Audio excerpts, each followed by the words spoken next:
Hey everyone, this is Neha and welcome back to my channel. कैसे हैं आप सब? आई होप आप बहुत बढ़िया होंगे। स्वागत है आपका आपके अपने चैनल स्टडी परचम में। आज का हमारा हिंदी ग्रामर का टॉपिक है हिंदी के साहित्यकार और उनकी रचनाएं, उन जो भी महत्वपूर्ण रचनाएं हैं उनके बारे में और उनके रचयिता के बारे में हम पढ़ेंगे आज। और इनसे क्या होता है, इससे रिलेटेड बहुत सारे एग्जामिनेशन में क्वेश्चन पूछे जाते हैं। आप किसी भी कॉम्पिटिटिव लेवल के एग्जाम की तैयारी कर रहे हो तो आपके लिए ये बहुत ज़्यादा इंपॉर्टेंट वीडियो रहेगा, या फिर आप किसी स्कूल के स्टूडेंट हो और आपके सिलेबस में ये टॉपिक है तो आपके लिए भी बहुत ज़्यादा इंपॉर्टेंट ये रहेगा। तो बहुत ही अच्छे तरीके से जितने भी जो फेमस साहित्यकार हैं उनकी रचनाओं को हम पढ़ेंगे और समझेंगे कि उनकी कौन कौन सी रचनाएं जो अक्सर एग्जामिनेशन में आती हैं उसको हम आज पढ़ेंगे। अगर आप चैनल पे नए हैं तो चैनल को सब्सक्राइब कर लीजिए और बेल आइकन दबाना नहीं भूलिए, जिससे क्या होगा कि आपको नए वीडियो के नोटिफिकेशन मिलते रहेंगे। चलिए फिर क्लास को स्टार्ट करते हैं और पढ़ते हैं हिंदी के साहित्यकार और उनकी रचनाएं। सबसे पहले हम शुरू करेंगे प्रेमचंद जी से, है ना। प्रेमचंद जी एक बहुत ही फेमस नाम आप हिंदी साहित्य में आप मान सकते हैं इन्हें, है ना। इन्हें कलम का जादूगर हम बोलते थे। प्रेमचंद जी को क्या बोलते थे? कलम का जादूगर, है ना। तो प्रेमचंद एक one of the most important नाम अगर आप बोल सकते हो तो इनको आप मान सकते हो। और ये मेरे बहुत फेवरेट आप कह सकते हो कि बहुत ही मतलब मेरे पसंदीदा कवियों में से या लेखक में से एक माने जाते हैं। और इनकी ऐसी ऐसी रचनाएं हैं जो कि बहुत फेमस हुई और उनको उनको आपने पढ़ा है, कहीं टेलीविज़न पर भी इनको देखा है ना। DD1 वगैरह पे पहले आता था, तहरीर नाम की एक सीरीज़ आती थी, है ना। उस सीरीज़ में इनके बहुत सारे जो उपन्यास हैं, बहुत सारी कहानियाँ को दिखाया गया है। तो अभी भी अगर आप YouTube पर सर्च करोगे तो आपको इनकी कहानियाँ मिल जाएंगी। तो बहुत ही मतलब जो इनकी कहानियाँ होती थी वो बहुत ही समाज में जो भी चल रहा था उस पर बेस्ड थी। जो भी कुरीतियाँ थी, जो भी लड़कियों के साथ हो रहा था, कैसे लड़कियों पे अत्याचार होता था, महिलाओं पे उस पर बेस्ड थी। बहुत ही बेसिक ये जो इनके कहानियों का जो सब्जेक्ट होता था, विषय होता था, वो बहुत ही बेसिक रहता था। तो चलिए फिर देखते हैं कि इनकी कौन कौन सी रचनाएं हैं। प्रेमचंद जी द्वारा लिखे गए उपन्यास, पहले हम उपन्यास को देखेंगे। गोदान जो कि 1936 में आई थी, सेवा सदन 1918 में, गबन 1928 में, निर्मला 1925 में। निर्मला एक बहुत ही अच्छा उपन्यास है ना। इसमें किस तरह से निर्मला के जीवन में परिवर्तन आता है उसके बारे में इन्होंने बताया है। कर्मभूमि, रंगभूमि, कायाकल्प, मंगलसूत्र के बगल में अपूर्ण मैंने लिखा है। अपूर्ण क्यों लिखा है? क्योंकि ये एक ऐसी उपन्यास थी, ऐसी रचना थी प्रेमचंद जी की जो कि अधूरी रह गई थी। इस उपन्यास के लिखने के दौरान बीच में ही ये उपन्यास को वो पूरा नहीं कर पाए थे। क्यों नहीं कर पाए थे?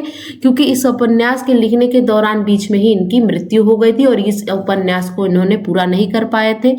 तो अगर आप से क्वेश्चन पूछा जाए कि प्रेमचंद का कौन सी ऐसी रचना या कौन सा ऐसा उपन्यास जिसको उन्होंने अधूरा छोड़ दिया था, वो पूरा नहीं कर पाए थे और उनकी मृत्यु हो गई थी, तो वो है कौन है? मंगलसूत्र एक ऐसी रचना है जिनको प्रेमचंद जी ने पूरा नहीं किया था। अलंकार, प्रेमाश्रम एंड प्रेमा, ये सब क्या है? उनकी रचनाएं हैं जो कि उपन्यास है। कहानियां उन्होंने क्या क्या लिखी थी? बड़े घर की बेटी, पंच परमेश्वर, नमक का दरोगा, कफन, दो बैलों की कथा, बहुत फेमस है। आप सभी ने अपने बचपन में अपनी जो NCERT की बुक है उसमें आपने ये कहानी पढ़ी होगी। हीरा और मोती नाम के दो बैल थे, उनकी कथा है। और ईदगाह, है ना। तो ये सब क्या थी? बहुत ही अच्छी उनकी रचनाएं थी। तो हम प्रेमचंद की एक बार और हम पढ़ लेते हैं। गोदान, सेवा सदन, गबन, निर्मला, कर्मभूमि, रंगभूमि, कायाकल्प, मंगलसूत्र, अलंकार, प्रेमाश्रम, प्रेमा, बड़े घर की बेटी, पंच परमेश्वर, नमक का दरोगा, कफन, दो बैलों की कथा और ईदगाह। चलिए फिर नेक्स्ट देखते हैं अब हम किसकी रचनाओं के बारे में पढ़ेंगे।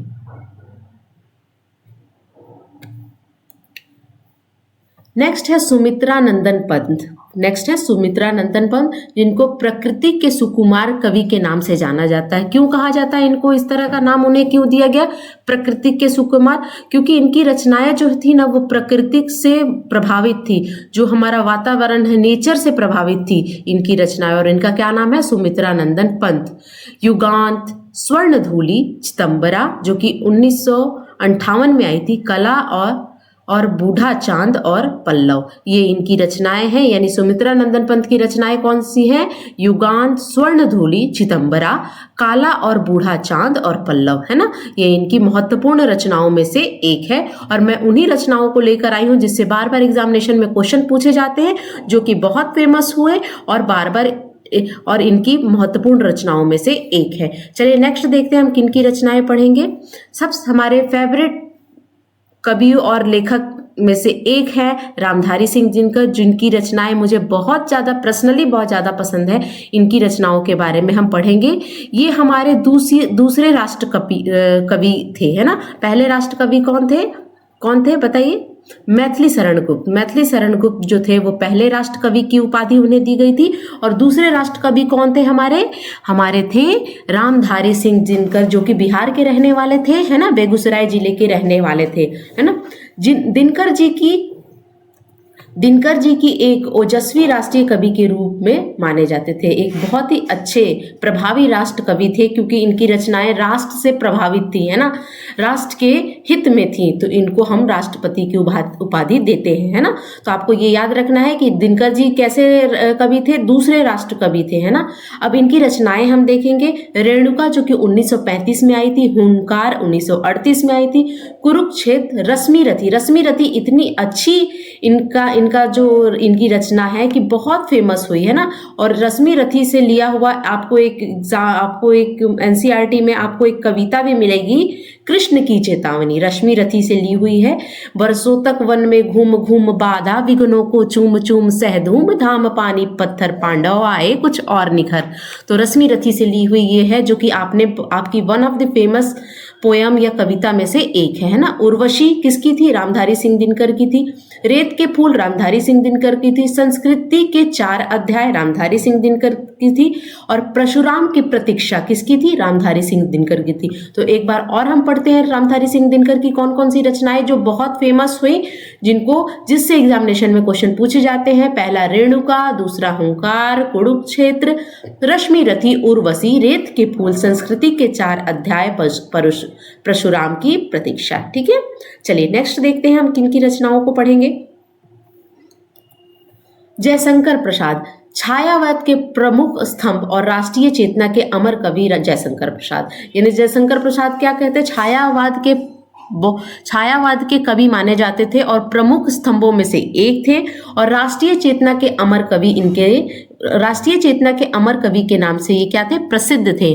क्या नाम है इनका? जयशंकर प्रसाद। ठीक है, इनकी बहुत ही इंपॉर्टेंट एक महाकाव्य है, बहुत ज्यादा महत्वपूर्ण है ये महाकाव्य, जिसका क्या नाम है? कामायनी, है ना। तो कामायनी किसकी रचना है? जयशंकर प्रसाद की रचना है। चित्रधार, आंसू, झरना, उपन्यास तितली और कंकाल। तो ये जो तितली और कंकाल है, ये दोनों क्या है? दोनों अलग हैं, है ना। दोनों, इसको एक साथ आपको नहीं पढ़ना है। उनकी जो उपन्यास है तितली, यानी यहाँ पे डैश होना चाहिए, तितली अलग उपन्यास है और कंकाल अलग उपन्यास है। तो इनकी उपन्यास तितली और कंकाल बहुत फेमस थी। कामायनी जो थी वो महाकाव्य थी, बहुत फेमस थी। चित्रधार, आंसू, झरना। अब उन्होंने कुछ नाटक भी लिखे थे, उस नाटक को हम पढ़ते हैं, देखते हैं कौन कौन से उन्होंने नाटक बताए थे।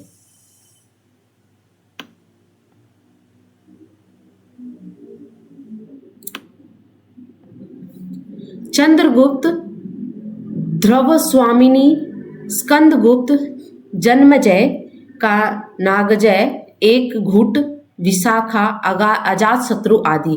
ये चंद्रगुप्त, स्तनगुप्त, ये सब क्या थे? इनके नाटक थे, है ना। किसके? जयशंकर प्रसाद के। यानी चंद्रगुप्त, ध्रुव स्वामिनी, स्कंदगुप्त, जन्मजय का नागजय, एक घुट, विशाखा और अजातशत्रु, है ना। तो उनकी कौन कौन सी रचनाएं हैं? कामायनी, चित्रधार, आंसू, झरना। उपन्यास कौन सी है? तितली और कंकाल। नाटक क्या है? चंद्रगुप्त। जितने भी चंद्रगुप्त, स्तनगुप्त, समुद्रगुप्त नाम के जो आएंगे आपको कहानी या नाटक, तो वो किसके होंगे? आपको ध्यान में रखना है, जयशंकर प्रसाद की। ठीक है, चलिए नेक्स्ट देखते हैं किनका है। नेक्स्ट है, बहुत ही इंपॉर्टेंट मानी जाती है, जिसको आधुनिक युग की मीरा के नाम से इनको जाना जाता है। कौन है? हमारी महादेवी वर्मा जी, है ना। महादेवी वर्मा जी दो तीन ऐसी लेखिका थी या ऐसी साहित्यकार थी जो कि बहुत फेमस हुई महिला, जिसमें एक महादेवी वर्मा जी का नाम आता है और एक किसका नाम आता है? सुभद्रा कुमारी चौहान जी का नाम हम स्मरण करते हैं। तो अगर क्वेश्चन आए कि आधुनिक युग की मीरा किसे बोला जाता है, तो किसे बोला जाता है? महादेवी वर्मा जी को। तो महादेवी वर्मा जी एक ऐसी लेखिका थी जिनको प्रथम महिला श्रेणी में प्रथम ज्ञानपीठ पुरस्कार पाने वाली कौन थी? महादेवी वर्मा थी। और किस रचना के लिए मिला था? यमा के लिए उनको मिला था, है ना। यामा के लिए उनको क्या मिला था? ज्ञानपीठ पुरस्कार मिला था, जो कि साहित्य के फील्ड में दिया जाता है और पहली महिला थी जिनको ये मिला था, है ना। अब इनकी रचनाएं देखते हैं। निहार 1930 में आई थी, रश्मि, नीरजा, संद, दीपशिखा, यमा और मेरा परिवार। यानी यमा के लिए उनको मिला था ज्ञानपीठ पुरस्कार। क्वेश्चन यहाँ बन सकता है कि किस रचना के लिए महादेवी वर्मा जी को ज्ञानपीठ पुरस्कार दिया गया था, जो कि साहित्य के फील्ड का एक बहुत ही फेमस और one of the most important आप बोल सकते हो पुरस्कार माना जाता है। तो वो था यमा, है ना। यमा के लिए मिला था। चलिए नेक्स्ट देखेंगे हम किसका पढ़ेंगे। सूर्यकांत त्रिपाठी निराला, है ना। सूर्यकांत त्रिपाठी निराला, इनकी रचनाएं देखेंगे। अनामिका 1922 में आई थी, परिमल 1930 में, कुकुरमुत्ता 1942 में, अणमीना 1943 में, नए पत्ते 1946 में, आराधना, राम की शक्ति पूजा और सरोज स्मृति। राम की शक्ति पूजा और सरोज स्मृति बहुत ज़्यादा फेमस इनकी रचनाएं हैं। राम की शक्ति पूजा के बारे में अगर आप जानना चाहोगे तो उसमें क्या है कि राम की शक्ति पूजा में क्या हो रहा था कि जब राम और रावण के बीच में जब लड़ाई हो रही थी, श्री राम जी और रावण के बीच में जब लड़ाई हो रही थी, तो क्या था कि बहुत तपस्या और बहुत ही ज़्यादा शक्तिशाली माना जाता था रावण।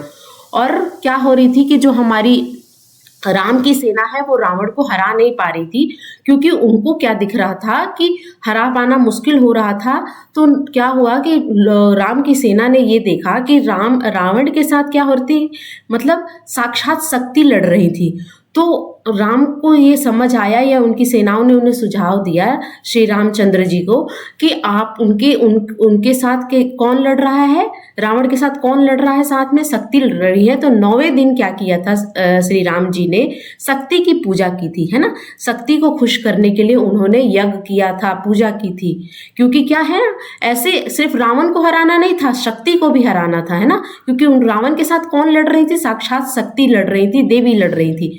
तो उनको अगर रावण को हराना है तो आपको शक्ति माता रानी को आपको क्या करना पड़ेगा? खुश करना पड़ेगा। तो उसके लिए उन्होंने क्या किया था कि शक्ति पूजा 9वें दिन किया था। और 9वें दिन क्या हुआ था, जब उनको जो शक्ति की पूजा में क्या चढ़ाना था, उनको कमल चढ़ाना था। तो वो जब कमल चढ़ाते उनको आखिरी कमल जब वो चढ़ाने गए तो क्या हुआ, देवी ने वहां पे उनकी परीक्षा लेना चाहा और देवी ने क्या किया, एक कमल के फूल को उन्होंने वहां से हटा दिया। तो जैसे ही वो लास्ट कमल के फूल की तरफ उनकी हाथ गई, किसकी? श्री रामचंद्र जी की हाथ गई, तो क्या हुआ, उन्हें तो वो लास्ट मिला नहीं। तो उनको क्या लास्ट वाला फूल मिला नहीं, क्योंकि माता रानी ने उसे छिपा दिया था, क्योंकि वो क्या कर रही थी? परीक्षा ले रही थी। तो फिर क्या हुआ कि वो कहे कि मेरे को तो इस पूजा को किसी भी तरह संपन्न करना पड़ेगा। तो राम जी ने स्मरण किया कि बचपन में उन्हें क्या बोला जाता था? उन्हें बोला जाता था कमल नैनो वाले, है ना। तो उन्होंने कहा कि मेरी माता तो मुझे कमल नैनो वाले बोलती थी, तो अगर मेरी आंखें कमल की तरह हैं तो क्यों ना मैं इसे ही चढ़ा दूं।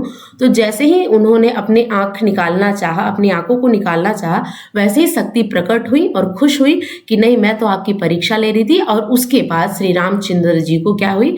विजय की प्राप्ति हुई, है ना, दशहरे के दिन। तो ये है, ये पूरी कहानी है जो कि ये जिसमें इन्होंने वर्णन किया है राम की शक्ति पूजा, है ना, और सरोज स्मृति। तो एक बार और पढ़ते हैं हम किन की रचनाएं पढ़ रहे हैं। सूर्यकांत त्रिपाठी जी की रचनाएं, अनामिका, परिमल, कुकुरमुत्ता, अर्मिणा, नए पत्ते, आराधना, राम की शक्ति पूजा और सरोज स्मृति। ठीक है, चलिए नेक्स्ट देखेंगे किसका हम पढ़ेंगे। भारतेंदु हरिश्चंद्र। भारतेंदु हरिश्चंद्र बहुत ही अच्छा और फेमस नाम माना जाता है हिंदी साहित्य का। इनका हम पढ़ेंगे प्रेम माधुरी, प्रेम फुलवारी, प्रेम प्रलाप, गीत गोविंदानंद, सत्य हरिश्चंद्र, अंधेर नगरी, भारत दूरदशा, है ना। लेकिन आपको ये ध्यान में रखना है, एक ट्रिक है यहाँ पर कि जितना भी प्रेम से रिलेटेड आएगा ना, प्रेम माधुरी, प्रेम फुलवारी और प्रेम प्रलाप, ये किसकी रचनाएं हैं? भारतेंदु हरिश्चंद्र जी की रचनाएं हैं। गीत गोविंदानंद, सत्य हरिश्चंद्र, अंधेर नगरी एंड अंधेर नगरी, चौपट राजा, टके से भाजी, टके से भाजा और भारत दूरदशा, ये किसकी रचना है? भारतेंदु हरिश्चंद्र जी की रचना है। ठीक है, नेक्स्ट देखते हैं किसकी रचना हम पढ़ेंगे। धर्मवीर भारती जी की, है ना। सूरज का सातवां घोड़ा, अंधायुग, ठेले पर हिमालय, गुनाहों का देवता, मुर्दों का गांव, ये किसकी रचना है? धर्मवीर भारती जी की। एक बार और पढ़ते हैं। सूरज का सातवां घोड़ा, अंधायुग, ठेले पर हिमालय, गुनाहों का देवता और मुर्दों का गांव, ये किसकी रचना है? धर्मवीर भारती जी की रचना है।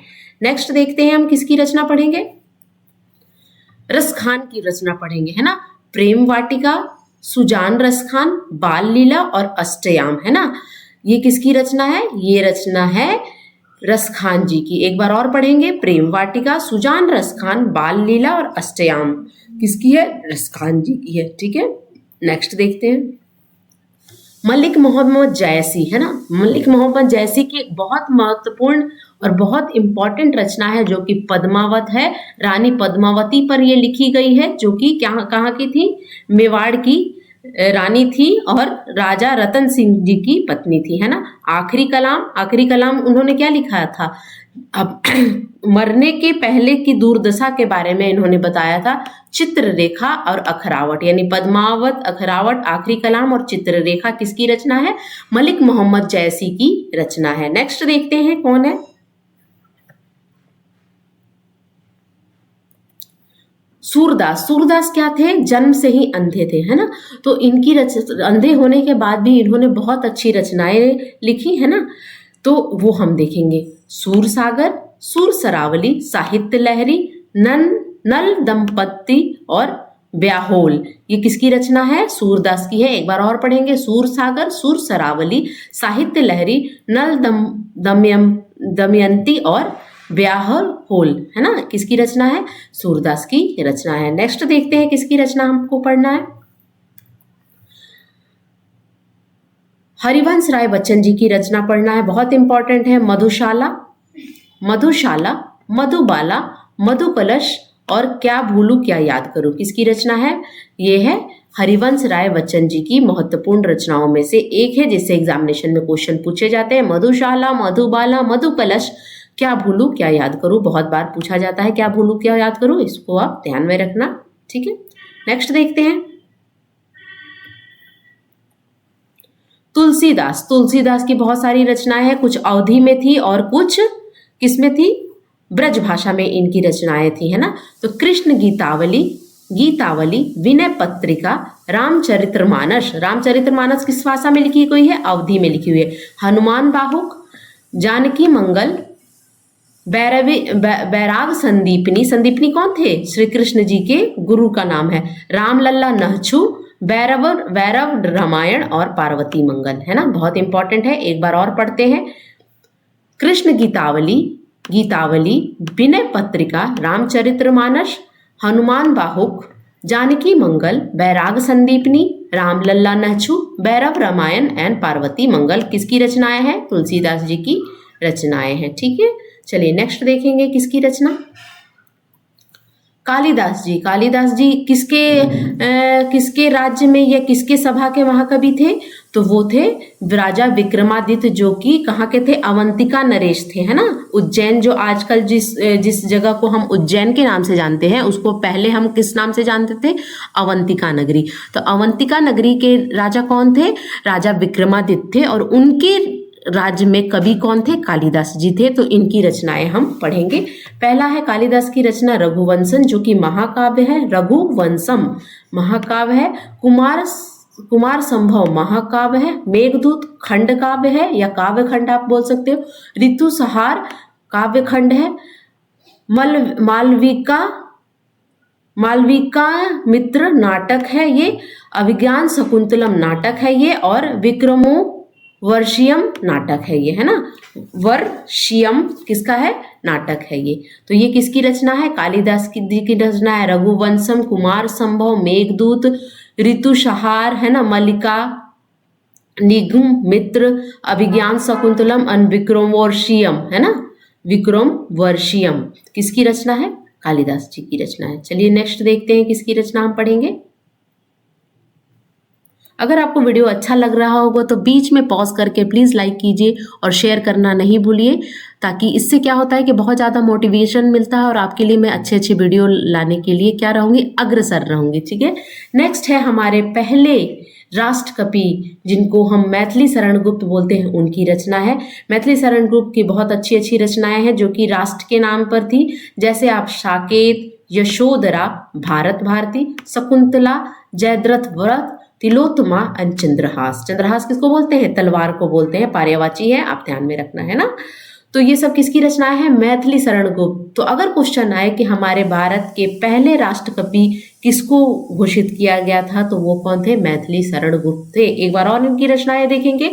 साकेत, यशोधरा, भारत भारती, शकुंतला, जयद्रथ वध, तिलोत्तमा और चंद्रहास, ठीक है। नेक्स्ट देखते हैं किसकी रचनाएं हैं। सुभद्रा कुमारी चौहान, सुप्रसिद्ध कवित्री आप इनको बोल सकते हो, बहुत ही ज़्यादा फेमस नाम है ना। इनकी कविताएं पढ़ के हम क्या हुए हैं? हम बड़े हुए हैं।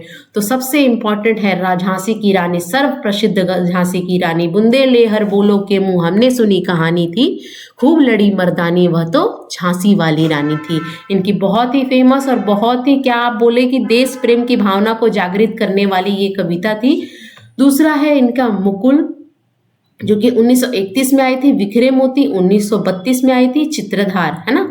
अपनी पहली कविता मात्र 9 वर्ष की आयु में अल्पवायु में नीम नामक से लिखी हुई थी। यानी सुभद्रा कुमारी चौहान की जो पहली कविता आई थी वो किस वर्ष में आई थी? 9 वर्ष की उम्र में आई थी। और क्या नाम था उस कविता का? नीम, है ना। तो ये उनकी अल्प आयु मतलब बहुत छोटे आयु में इन्होंने कविता लिखना प्रारंभ कर दिया था। तो झांसी की रानी किसकी रचना है? सुभद्रा कुमारी चौहान की। मुकुल किसकी रचना है? सुभद्रा कुमारी चौहान की। बिखरे मोती और त्रिधारा, त्रिधारा किसकी रचना है? सुभद्रा कुमारी चौहान जी की रचना है, ठीक है। नेक्स्ट देखते हैं किसकी रचना हम पढ़ेंगे। अयोध्या सिंह उपाध्याय हरिऔध। अयोध्या सिंह उपाध्याय हरिऔध यानी इनका नाम था अयोध्या सिंह उपाध्याय और हरिऔध के नाम से ये फेमस थे। इनकी रचनाएं हम देखेंगे कौन कौन सी हैं। रस कलश, वैदेही वनवास, अधखिला फूल, रुक्मणी परिणय और प्रिय प्रवास। ये किसकी रचना है?